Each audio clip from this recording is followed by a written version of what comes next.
Arda was given clothes to wear because apparently his own coat and pants weren't enough. I don't need them, Arda had insisted. I'm not bothered by the cold, and I physically can't freeze to death. I'm not arguing with you, Blake had replied. He shoved a bundle of clothes into Arda's arms anyway. I just saw you heal like 100 bones and look as healthy as if you never broken them in 2 days without any medicine. But if you don't wear them, I get in trouble, and I don't want to be on dishwashing duty, so wear them. It's none of my business whether you get in trouble or not, Arda pointed out. He was merely stating facts. Dishwashing isn't even the worst duty. Oh, okay, Mr. Not Cellist. If you stick around, I'm definitely signing you up for it then. Arda had just shrugged and turned to go into the bathroom to change. What is that supposed to mean? A shrug is a body language indicating, alright, forget I asked. And now, Arda was folding his odd mix of clothes he had floated around in for at least a few years. They were in surprisingly good condition even after crashing on celestial bodies 784 times. They were almost as indestructible as Arda himself. He knew from feeling it that they were made of threads and fibers of chromium and titanium. Both were tough metals, mixed with normal fabric, while being light and breathable. He didn't know why he was wearing it while floating out in space.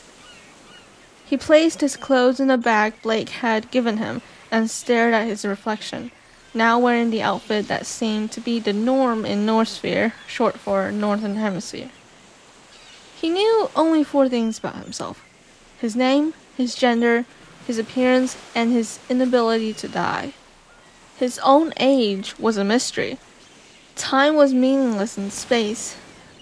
Ardazephni was male, with messy, fluffy hair of every natural hair color mixed in, medium skin, and had sectorial heterochromia, with black, blue, green, and hazel colors. Might as well color rainbow to keep it simple. He knew he couldn't be human with these eyes and hair. Genetically, it was almost impossible. Even if he had a mutation, it was unlikely he had such combination of genes. But then again, what were genes when he wasn't even alive? He couldn't die. That was another thing about himself that he knew. He didn't know why. If he had to guess, he had been alive for much longer than any human. And if he had to give a number for how many times he'd experienced an injury that should have killed him but didn't, that number was well above 1,000, including crashing into the planets. If he couldn't die, then he surely wasn't alive either. And what was the point of being immortal when he seemed coded to be drifting in space for eternity? That reminded him. He needed to explain the launch to the Northsphere. His clothes were almost exactly like Blake's. It might have even come from his wardrobe. And he also found a pair of gloves and put them on. The point of this clothing seemed to be to cover as much skin as it could, and it trapped Arda's body heat, making him feel all warm and fuzzy. A dire planet, the ring, the clothing, and Kurato's words could only mean a disastrous climate change that forced the humans of Zeta underground. And it sounded like Northsphere wasn't a secret organization either. Colonel suggested they were a part of something larger, so a militia or an army perhaps, or even a government. If the government was really underground, then the surface situations couldn't be anything less than catastrophic. Sector 8, Northsphere, also meant that there were more people in the Northsphere, and that there were more than one group. If Arda was right, then he had arrived on the planet at the same time as a natural disaster. He grabbed his bag and exited the bathroom, just in time to hear commotion out in the underground compound. Voices were shouting somewhere down the long hallway that was connected to dozens of rooms, and branched off in different directions. Blake, who had been standing just outside of the bathroom, waiting for Arda, was so preoccupied trying to get a sense of what was going on that he didn't notice when the door opened behind them. Arda watched as people, way more people than what Arda had met in the room where he woke up in earlier, ran toward the sound of shouting, including Karato. Around a corner, 3 people appeared, 2 men and 1 woman. One of the men was being supported by the other 2, completely limp, his feet dragging on the floor.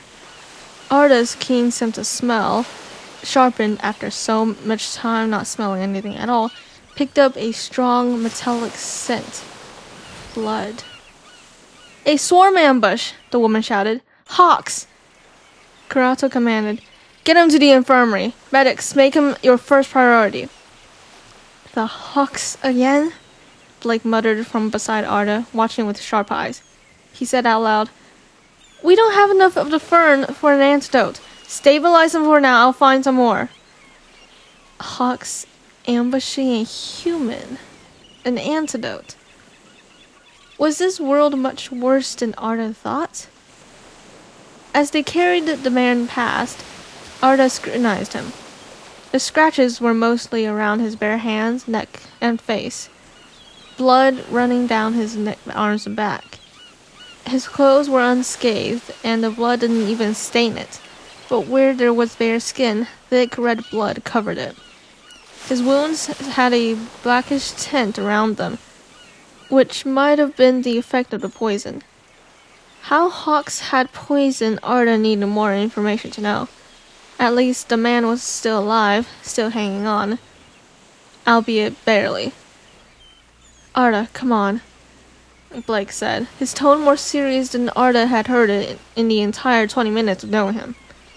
He shoved 2 clinking bands into Arda's arms, and also a fabric face mask.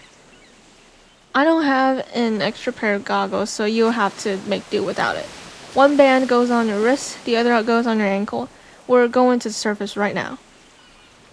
Arda put one of the metal bands around his ankle and followed as he did the same with the other around his wrist. Karato, who had been following the injured man down the other direction, turned back and caught up, walking next to them. "Actually, Blake, we'll head up to the surface together. But you need to take Arda on your patrol. I'll go get the ferns." Blake turned his head, never stopping in his stride, and protested. "But, sir, I know where the ferns grow best, and besides, it's only somewhat safe with 2 or 3 in a team. You know that. You made the rule." "I already told the current group on patrol to meet me. I'll be fine," Karato assured him. "But we still have to show hospitality to our guests. And you need to do double the patrol duty just for today, to compensate for Dardo's group." Blake sighed.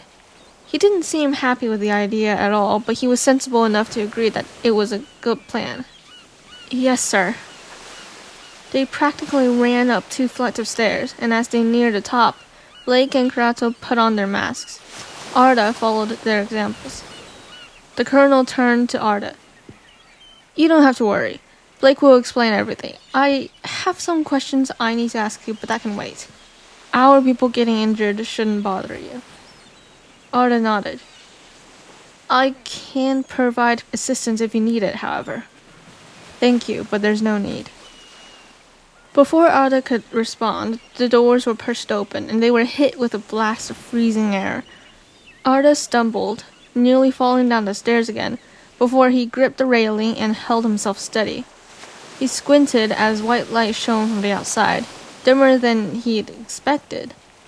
Blake and Karato seemed used to this and merely stepped outside. Arda, hardly even feeling the cold, followed. On the surface was a city. A large, looming city, with buildings made entirely of glass, most of it shattered, however, and grand towers that spiraled up hundreds of meters. A layer of frost covered the windows, wood, and stone, and snow piled on the ground. In between the buildings, instead of normal rows like the city on Earth, there was a very odd, intricate system of translucent pathways, covered with snow that went diagonally, horizontally, vertically, in all directions, weaving around the buildings and through the city. a complicated maze of roads, just like the board game Arda had found inside. They had just emerged out of a door on the side of a tall building, and a few feet above them was another door, a pathway leading to it. Karato, even with his visor, had to shield his eyes with his hand from the harsh wind, snowflakes swirling and landing on his face. "Do you need goggles, sir?" Blake had to shout to be heard over the wind. From a pocket somewhere he had pulled out a pair of goggles and gloves. "No, I'm fine," Karato insisted, pulling his visor down a little bit more. "I know the way. Go on your patrol. Be sure to keep away from the hawks. I don't want anyone else injured so close to our planned attack. Don't go engaging in a fight with them, Kindlesill. Do you hear me?" Blake seemed offended as he pulled his visor up and clipped it tight behind his head. "I don't go looking for trouble, sir. The hawks are the ones who look for me. No need for lectures." Karato just sighed, and we waved goodbye as he headed off. When he encountered a path that went up vertically, he merely stepped onto the path and walked perpendicular to the ground, before turning and disappearing from sight. Blake put a gloved hand on Arda's shoulder, his goggles now on his face. "Let's go, and I suggest you put on your visor if you don't want to go blind. This wind is not enough to make a person lose their sight, and there is barely any strong sunlight with the heavy cloud cover," Arda pointed out over the wind, but put on his white visor anyway. "Where does your patrol start?" Blake gestured up and started toward one of the paths that led in that direction. He put a foot on the path, and a line on the sole of his boot lit blue. It held as he put up his other foot and turned his body, walking upwards. He did it so casually, Arda knew he had been doing it all his life. "Don't worry about falling. I checked the batteries before I gave that pair to you. Did wherever you came from not have magnetic field technology?" Arda noted as he put a foot on the path, testing to see if it would hold his weight. Then the other. That Blake seemed to recover fast from the sight of someone injured and bleeding out and poisoned. That, or he was a good actor. Or he was used to it. The world spun as he walked up the path. Even though the other 5 societies he visited were almost, if not more, as weird as this road system, defying gravity still made something stir in him. He wasn't used to feeling afraid. "No, not this advanced," he answered. He squinted, following Blake slowly. The wind pulled at him, threatening to push him back down. "Not that I know where I came from." He turned and looked down. Fear wasn't the only thing there. There was also a thrill, which he wasn't used to. He had never had to deal with these emotions.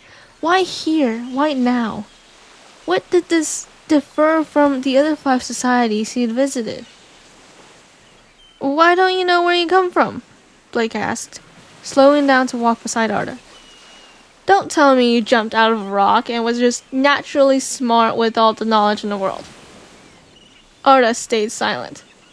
He figured that was the best way to communicate the correct answer efficiently. Blake stared at him, and even with the mask on, Arda could tell he was gaping. "No way!" Arda was tempted to facepalm just for the sake of it. "I told you, I don't actually know." As they walked up, the ground was starting to get blurry below them, in the swirling snow. Up here, the snow fell harder, and Arda had to keep brushing them off to prevent them from piling on him. The clouds were coming closer, and after just a few minutes, they were higher than most of the buildings. The path still went upwards, disappearing into the fog. Other roads ran up alongside them, crisscrossing, flattening out to run into the horizon, but they were visibly dispersing. Arda breathed in, not realizing until then that the air was incredibly thin, but somehow the mask helped him collect oxygen even if he didn't need it. It was colder, not that it bothered Arda, after being in the negative temperatures of space for so long. In fact, if he had to compare them, this was warm. They turned to a path that ran horizontally, but still perpendicular to the ground. Arda turned his head to the side and saw the city spread out before him. From up above, the state of the city was much clearer. He couldn't see it while on the ground level, but many buildings were half crumbled, some had completely collapsed. Rubble blocked many of the paths and roads. The snow covered much of the city, but he saw a large crack through the city to his right, deep enough to form a trench. The ground was uneven, one side of the trench raised, stone hanging precariously onto the ledge. More trenches formed from earthquakes made gaping wounds in the ground. The city went on for miles in all directions, and yet it was completely still and devoid of life. When he looked at a city like this, he was reminded of New York City, Shanghai, Tokyo, and other large cities on Earth. But when comparing those cities to this, it was almost scary. New York was the city that never sleeps, which was quite accurate as it was never quiet, even at night. Shanghai was quite nocturnal as well. Tokyo and San Francisco, forget about it. There were cars and people around 24/7. Meanwhile, this city was dead silent. The wind was loud, sure, but that only made the city seem more abandoned and still. Arda blinked. Karato was right. Dire was an easy way to put it. This was an apocalypse. What happened to Zeta? What city is this?